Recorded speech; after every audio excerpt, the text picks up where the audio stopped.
Good morning to everyone. बच्चों, आज की ऑनलाइन क्लास में आप class 9th geography lesson number 5 natural vegetation and wild life प्राकृतिक वनस्पति तथा वन्य प्राणी अध्याय के बारे में पढ़ेंगे। इस अध्याय में आप ये समझेंगे कि आपके देश में प्राकृतिक वनस्पतियों और वन्य प्राणियों के संदर्भ में किस प्रकार से विविधता पाई जाती है, और साथ ही आप प्राकृतिक वनस्पतियों के महत्व को भी समझेंगे। इसके पश्चात आप प्राकृतिक वनस्पतियों की विविधता के कारणों को भी समझेंगे कि आपके देश की प्राकृतिक वनस्पतियों में इतनी विविधता क्यों पाई जाती है, और इसके बाद वन्य प्राणियों के बारे में, उनके महत्व के बारे में, उनके संरक्षण के बारे में आप सारी चीज़ों से वाकिफ़ होंगे। तो बच्चों, आप सबसे पहले थोड़ा कल्पना कीजिए, सोचिए कि जब आप अपने घर के बाहर निकलते हैं, आसपास घूमते हैं या घर से स्कूल आते हैं, तो आप देखते होंगे कि भांति भांति प्रकार के वृक्ष, झाड़ियाँ, घास और पशु पक्षी देखने को मिलते हैं। क्या वह एक ही प्रकार के हैं या अलग अलग तरह के हैं? भारत एक विशाल देश है, अतः इसमें आप अनेक प्रकार की जैव रूपों की कल्पना कर सकते हैं। अब आपको ये ध्यान देना है कि आपके देश में जो प्राकृतिक वनस्पतियों तथा वन्य प्राणियों की विविधता है वो कैसे है। तो हमारा देश भारत विश्व के मुख्य 12 बायोडाइवर्सिटी जैव विविधता वाले देशों में से एक है, और यहाँ लगभग 47,000 विभिन्न जातियों के पौधे पाए जाने के कारण यह देश विश्व में 10वें स्थान पर है और एशिया के देशों में 4थे स्थान पर है। तो बच्चों, यहाँ एक प्रश्न भी उठता है कि विश्व में सर्वाधिक जैव विविधता वाले देश कौन से हैं। तो 2-4 जो देश हैं मुख्य हैं, उनके नाम भी आपको जानना चाहिए। जैसे सबसे ज़्यादा जो जैव विविधता पाई जाती है वो ब्राज़ील में, फिर इसके बाद Colombia, Ecuador, Mexico, Peru, Venezuela और संयुक्त राज्य अमेरिका में सबसे ज़्यादा जैव विविधता पाई जाती है।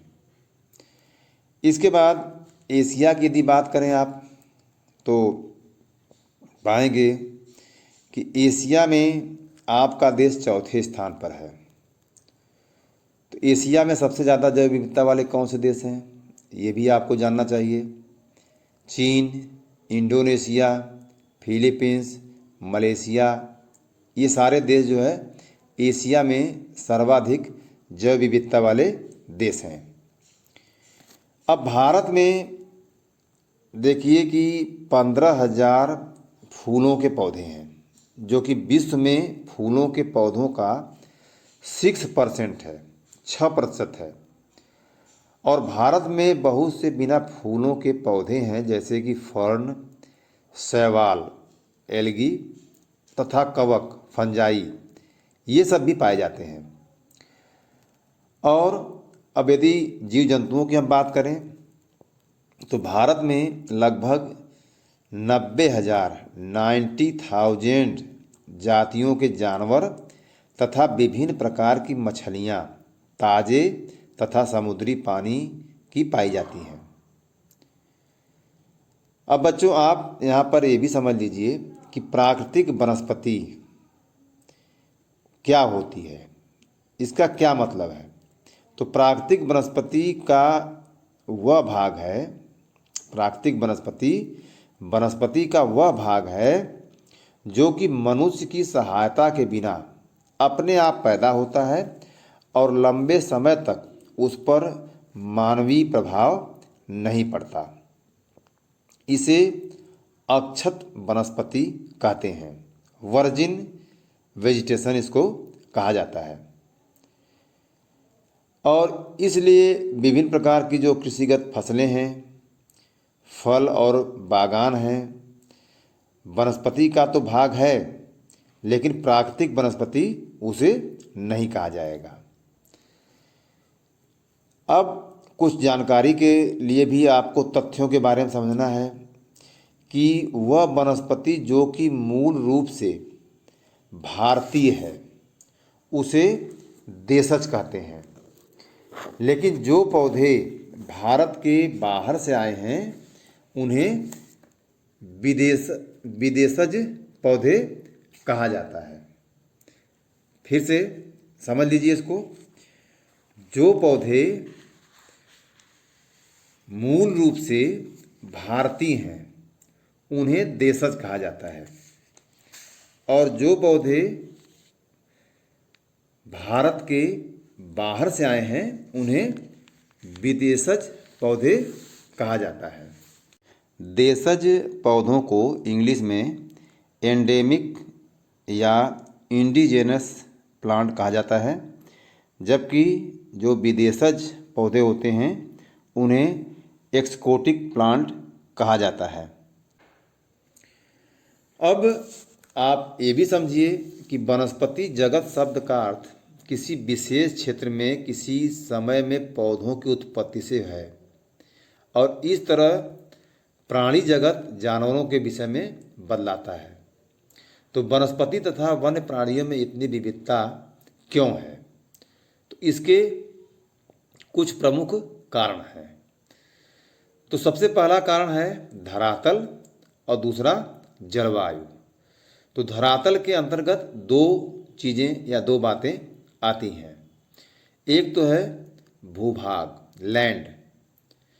तो भूमि का वनस्पति पर प्रत्यक्ष एवं अप्रत्यक्ष प्रभाव पड़ता है, और आप देखते होंगे कि पर्वत, पठार और मैदान और शीतोष्ण कटिबंधों में एक ही प्रकार की वनस्पति नहीं पाई जा सकती या नहीं पाई जाती है। तो धरातल के स्वभाव का वनस्पति पर बहुत प्रभाव पड़ता है। उपजाऊ भूमि पर प्रायः कृषि की जाती है, और ऊबड़ तथा खाबड़ असमतल भूभाग पर जंगल तथा घास के मैदान होते हैं जिनमें वन्य प्राणियों को आश्रय मिलता है। दूसरा जो कारक है इसमें वह है मृदा, सॉइल। तो विभिन्न स्थानों पर अलग अलग प्रकार की मृदा पाई जाती है। अब मृदा विविध प्रकार की वनस्पतियों के बढ़ने के लिए, वृद्धि के लिए आधार होती है। अब मरुस्थल की बलुई मृदा में कटीली झाड़ियाँ होंगी तथा नदियों के डेल्टा क्षेत्र में पर्णपाती वन पाए जाते हैं। पर्वतों की ढलानों में जहाँ मृदा की परत गहरी है वहाँ शंकुधारी वन पाए जाते हैं। तो निश्चित तौर पर जो मृदा है वो वनस्पतियों के विकास में सहायक होती है। तो जहाँ पर जिस तरह की मृदा होगी उसी तरह की वनस्पति पाई जाती है। दूसरा कारक है जलवायु। जलवायु में दो चीज़ें आपको जाननी है। एक तो है तापमान, तापमान के अंतर्गत सूर्य का प्रकाश है, और दूसरा है वर्षण। तो आप देखिए कि वनस्पति की विविधता तथा विशेषताएं तापमान और वायु की नमी पर भी निर्भर करती है, और हिमालय पर्वत की ढलानों तथा प्रायद्वीप के पहाड़ियों पर 915 मीटर की ऊंचाई से ऊपर यदि आप देखेंगे तो तापमान में गिरावट आती है, और वह वनस्पतियों के पनपने और बढ़ने को प्रभावित करती है, और उसे उष्णकटिबंधीय से उपोष्ण, शीतोष्ण तथा अल्पाइन वनस्पतियों में परिवर्तित करती है। तापमान के अंतर्गत ही आपको पता है कि इस धरती पर समस्त ऊर्जा का स्रोत तापमान का स्रोत सूर्य है। तो सूर्य का प्रकाश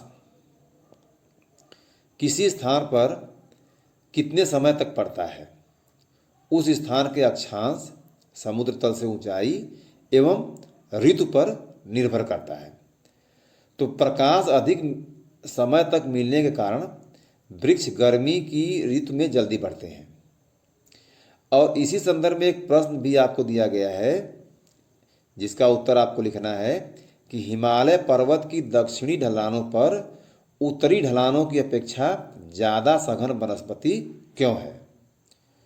तो इसका बहुत सामान्य सरल उत्तर है कि हिमालय पर्वत की जो दक्षिणी ढलान है वह उत्तरी ढलान की तुलना में अधिक समय तक सूर्य का प्रकाश प्राप्त करता है और वहाँ का तापमान उत्तरी ढलान की अपेक्षा यानी दक्षिणी ढलान का तापमान उत्तरी ढलान की तुलना में अधिक होता है।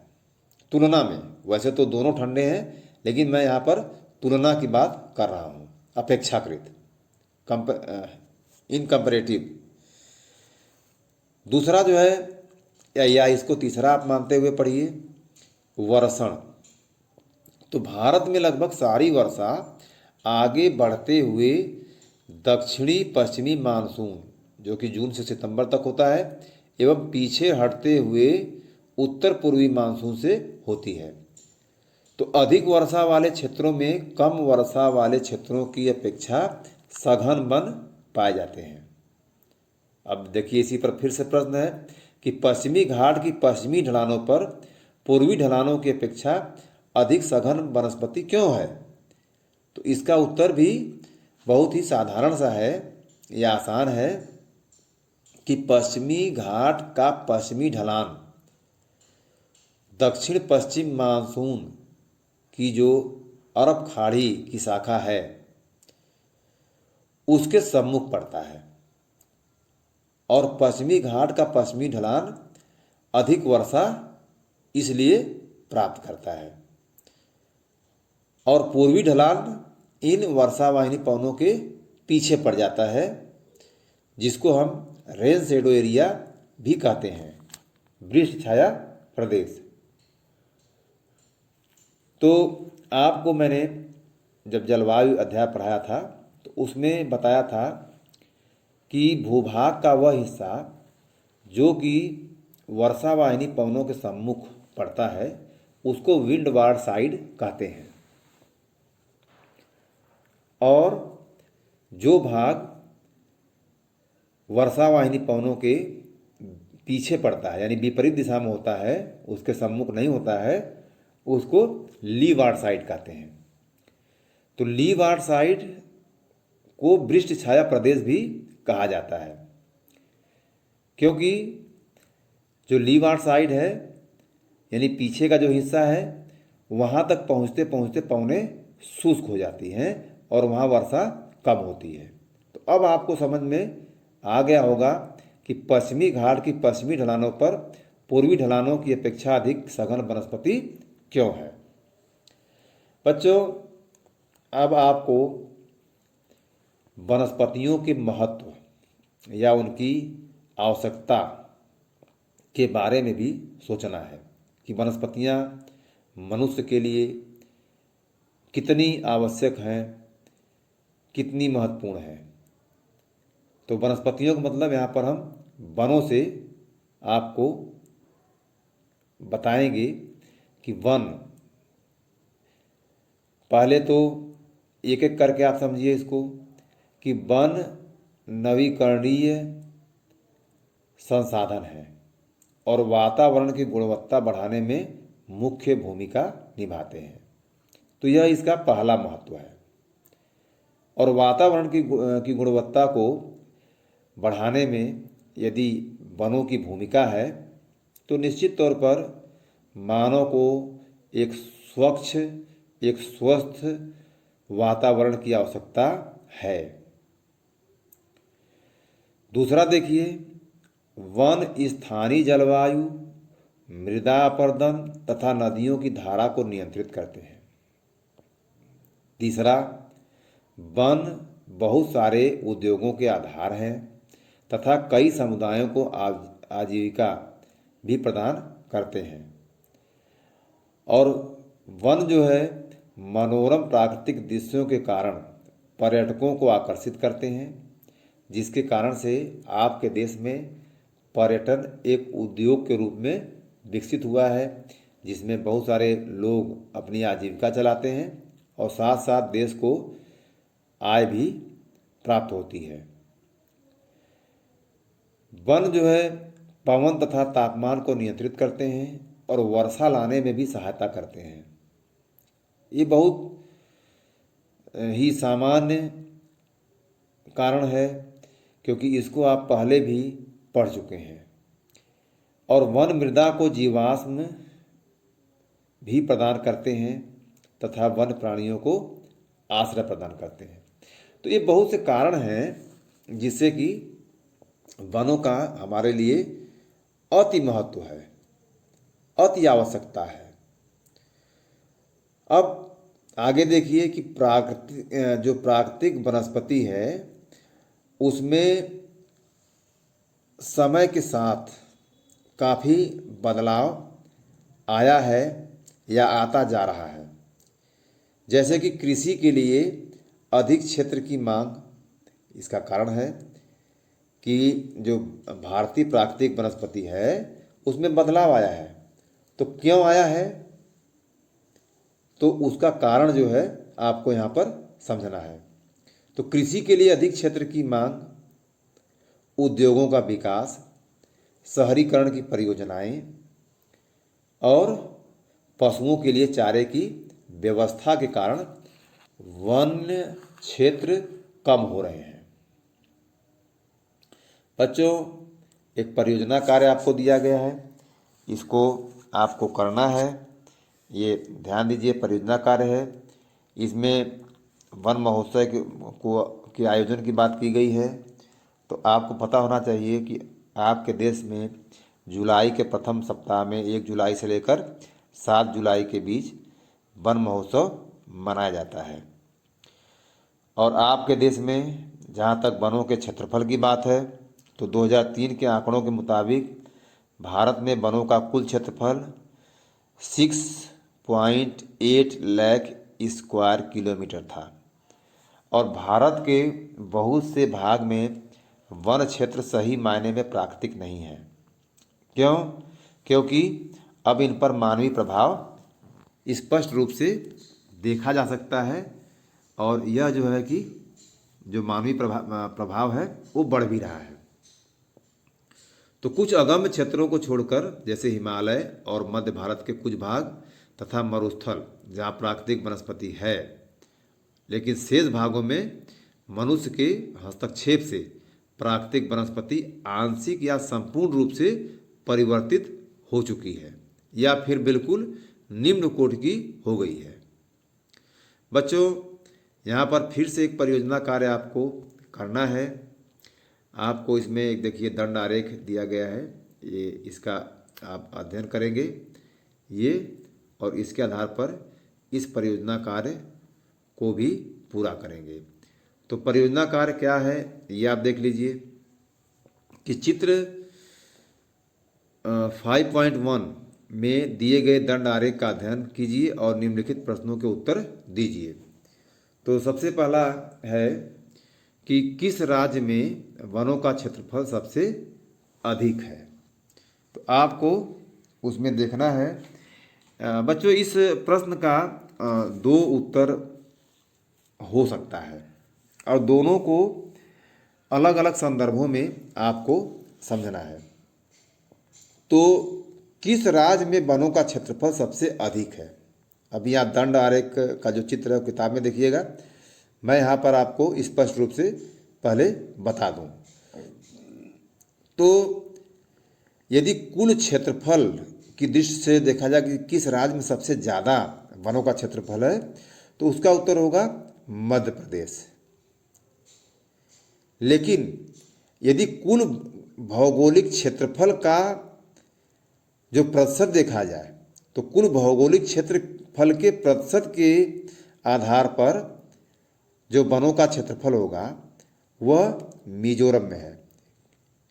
मिजोरम जो कि उत्तर पूर्वी भारत का एक राज्य है, वहाँ जो है कि वनों का क्षेत्रफल वनों के क्षेत्रफल का प्रतिशत सबसे ज़्यादा है। तो फिलहाल आपका यहाँ पर उत्तर होगा मध्य प्रदेश। दूसरा है, किस केंद्र शासित प्रदेश में वनों का क्षेत्रफल सबसे कम है और क्यों है? तो इसका उत्तर आप दंड आरेख के द्वारा दे सकते हैं, लेकिन फिर भी मैं आपको यहाँ पर बता देता हूँ कि दमन और दीव ये ऐसे केंद्र शासित प्रदेश हैं जहाँ पर वनों का क्षेत्रफल सबसे कम है। अब प्रश्न उठता है कि ऐसा क्यों है? तो दमन और दीव का जो क्षेत्रफल है वो 102 स्क्वायर किलोमीटर का है, यानी बहुत ही कम है। तो खुद ही इस केंद्र शासित प्रदेश का जो क्षेत्रफल है कि इतना कम है कि वहाँ पर सबसे कम वन ही पाए जाएंगे। ये तो पहला कारण हो गया।